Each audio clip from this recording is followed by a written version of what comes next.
Hello students, welcome to my channel. My name is Shalini. आज हम बात करने वाले हैं सीबीएसई प्रिपरेशन के साथ अपने बोर्ड एग्जाम की प्रिपरेशन के साथ किस तरह से बैलेंस करें अपने आईआईटी जेईई या नीट की प्रिपरेशन को।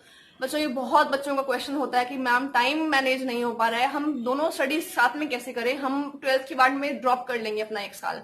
तो बच्चों, मेरी जो गाइडेंस है वो आज उन्हीं बच्चों के लिए है जो बच्चे ड्रॉप करने के बारे में सोचते हैं और अबव एवरेज होते हुए भी वो साथ साथ प्रिपरेशन नहीं करते और कहीं ना कहीं अपना टाइम वेस्ट कर देते हैं, पूरा एक साल वेस्ट कर देते हैं वो इसी चीज पर।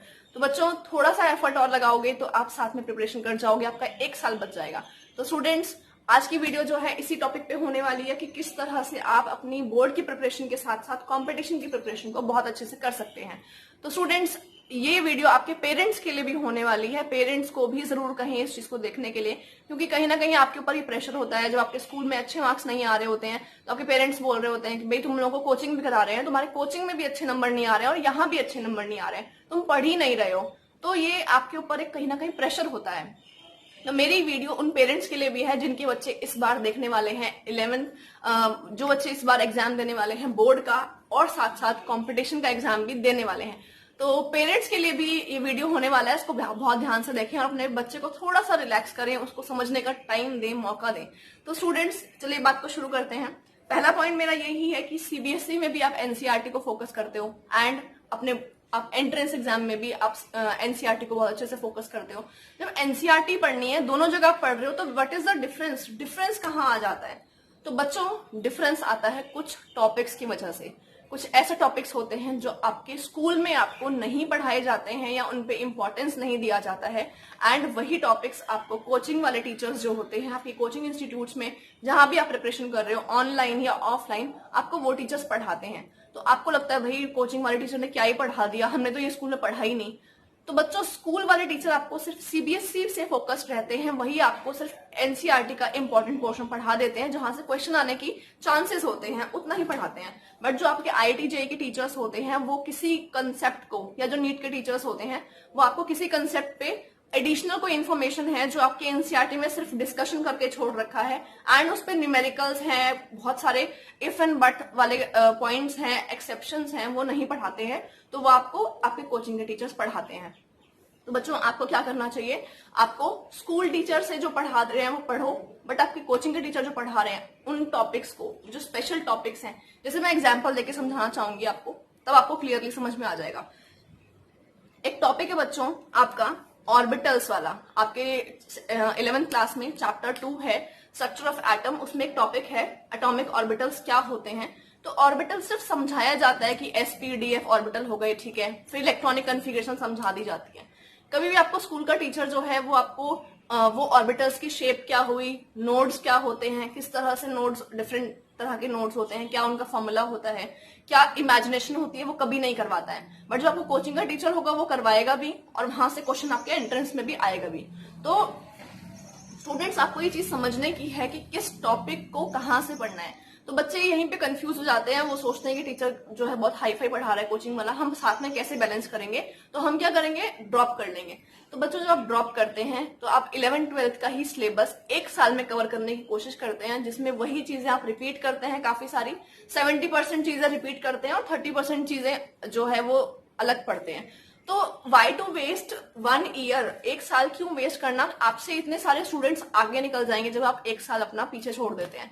तो बच्चों, एक साल वेस्ट ना करें। जो बच्चे अबव एवरेज हैं या एवरेज स्टूडेंट्स भी हैं, वो भी एक ऑर्गेनाइज्ड स्टडी करके अपने साथ साथ प्रिपरेशन कर सकते हैं। एंड स्टूडेंट्स, मैं आपको एक बात बता दूं, जब भी सिलेक्शंस होते हैं तो ड्रॉपर्स जो बैच होगा उसमें जो सिलेक्शन होते हैं उससे कहीं ज्यादा परसेंट उन बच्चों का सिलेक्शन होता है जो रेगुलर स्टूडेंट्स होते हैं और जिन्होंने इसी साल 11th और 12th का बोर्ड एग्जाम दिया होता है।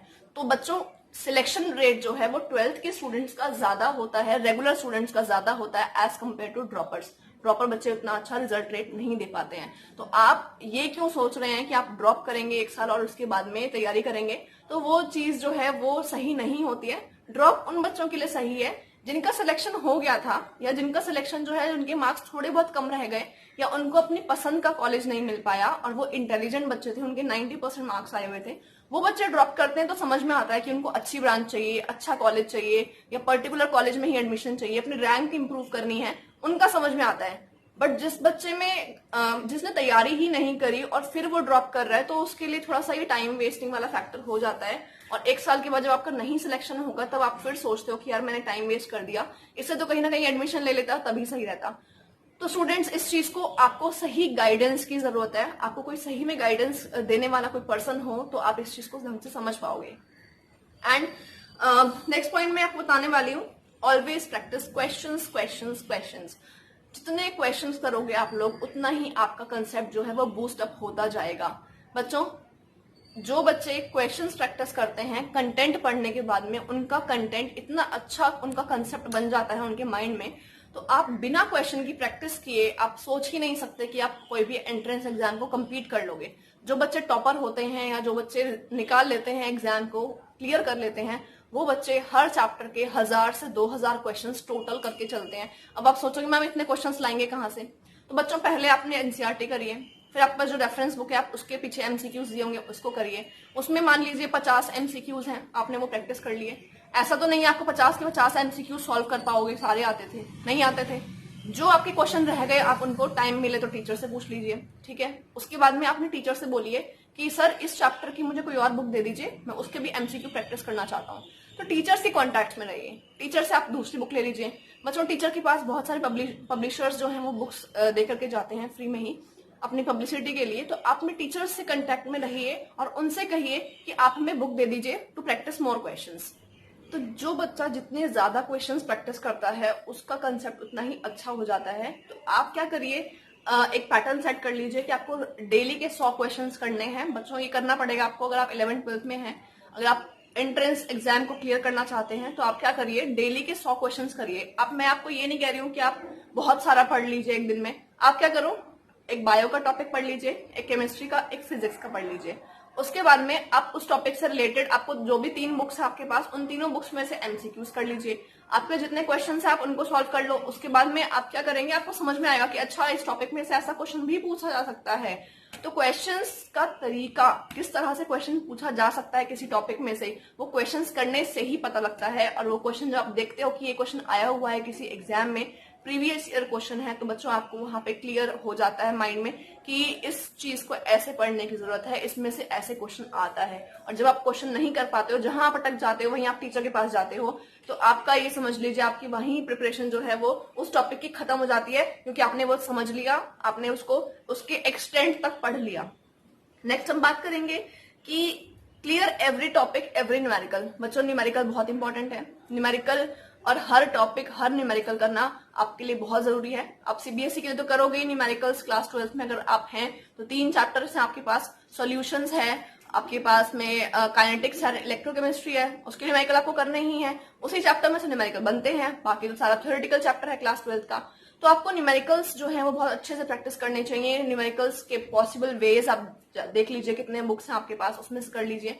बच्चों, रेफरेंस बुक के अलावा आपको एक ऐसी बुक लेनी चाहिए जिसमें सिर्फ क्वेश्चन हो, जिसमें सिर्फ क्वेश्चंस हो, हर चैप्टर के कम से कम 1000-2000 क्वेश्चंस हो। ऐसी बुक्स आपको मार्केट में बहुत सारी मिल जाएंगी, बहुत अलग अलग पब्लिशर्स की मिल जाएंगी।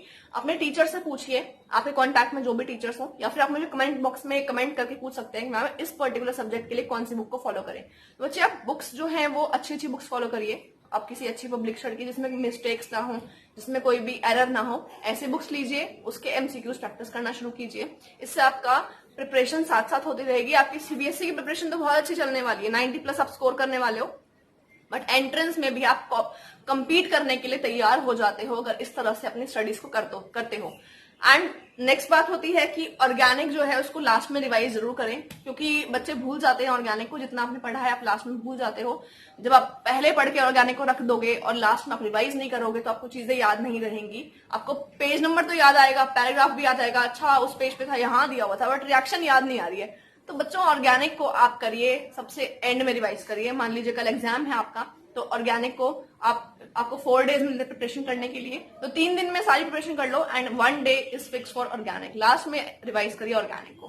तो this was all the tips from my side. And मैं पेरेंट्स को ये बोलना चाहती हूँ कि बच्चे को आप स्पेशली जो स्टूडेंट्स दोनों चीजें कर रहे हैं, कोचिंग भी कर रहे हैं और सीबीएसई में अटेम्प्ट कर रहे हैं, उनको प्रेशराइज ना कीजिए कि आपको अच्छे मार्क्स लाने हैं, आपको हमने पे किया है, क्वेश्चन आप कोचिंग कर रहे हो, आपके मार्क्स नहीं आ रहे हैं, आप ना स्कूल में परफॉर्म कर रहे हो, आप ना वहां परफॉर्म कर रहे हो, तो स्टूडेंट्स इस केस में आप क्या कर सकते हो, आप कर सकते हो कि अपने स्कूल वाले जो एग्जाम्स हैं उनके लिए प्रिपेयर करिए। जब मान लीजिए स्कूल में यूनिट टेस्ट है, उसमें 2 चैप्टर्स आएंगे, उन चैप्टर्स को आप उस एग्जाम से 1-2 दिन पहले पढ़ लो। बट जो आपके कोचिंग में चल रहा है जो चैप्टर, आप उसको कोचिंग की चैप्टर को साथ साथ पढ़ो। जो आपको आज पढ़ाया उसको आज ही पढ़ लिया, जो पढ़ाया आज उसको आज ही पढ़ लिया। इस तरह से आप करोगे, साथ साथ प्रिपेयर करते रहोगे, तो आपको क्या होगा कि आपका वो जो कंटेंट है ना, वो बहुत अच्छे से वो चैप्टर प्रिपेयर हो जाएगा। मतलब आप स्कूल को, मैं ये नहीं कह रही हूँ इग्नोर कर दो, पर एक बार एक हल्का सा लेटेंट साइड में रखो कि आप उस चीज को ध्यान थोड़ा कम दो। बट जो कोचिंग में चल रहा है आप उसको अच्छे से ध्यान दो, उसको अच्छे से प्रैक्टिस करो। स्कूल का जब यूटी होगा तो उसको, उस चैप्टर को 1 दिन 2 दिन पढ़ लेना। अगर उसमें मार्क्स कम भी आ जाते हैं तो दैट डजंट काउंट, वो आपके कहीं ना कहीं काउंट नहीं होने वाला है। वो आपको फाइनल में तो बोर्ड एग्जाम देना ही है, तो उस पर इतना स्ट्रेस मत लो। एंड अपने पेरेंट्स को भी समझाओ कि अगर कोई बात नहीं, उसमें मार्क्स नहीं आए, बट मैं कोचिंग की तैयारी अच्छे से कर रहा हूँ, मेरे वहां मार्क्स वहां रिफ्लेक्ट होंगे, मैं उसकी तैयारी अच्छे से कर रहा हूँ। तो आप इस चीज को अपने पेरेंट्स को भी समझाओ एंड खुद भी समझो कि आप सारी चीजें नहीं कर सकते हो, बट किसी एक चीज पे अच्छे से फोकस रखो। बट हाँ, दिखना चाहिए कि आपके वहां अच्छे मार्क्स आ रहे हैं, मेक श्योर, तभी आपके पेरेंट्स आप पे बिलीव करेंगे। तो स्टूडेंट्स, ये टिप्स थी मेरी साइड से कि आप किस तरह से सीबीएसई के साथ साथ आईटी जेईई के कंटेंट को बैलेंस कर सकते हो या नीट के कंटेंट को बैलेंस कर सकते हो, किस तरह से आप सीबीएसई के साथ साथ अपनी कंपटीशन की तैयारी अच्छे से कर सकते हो। तो चलिए students, all the best to you. तो स्टूडेंट्स, अगर आप मेरे चैनल पे फर्स्ट टाइम विजिट कर रहे हैं तो आप इस वीडियो को लाइक कर सकते हैं, मेरे चैनल को सब्सक्राइब कर सकते हैं, और भी एग्जाम स्ट्रैटेजीज के लिए एंड आपकी स्टडीज को इजी करने के लिए मैंने बहुत सारी ट्रिक्स बनाई हुई हैं, तो आप उस प्लेलिस्ट को भी देख सकते हैं। Thank you.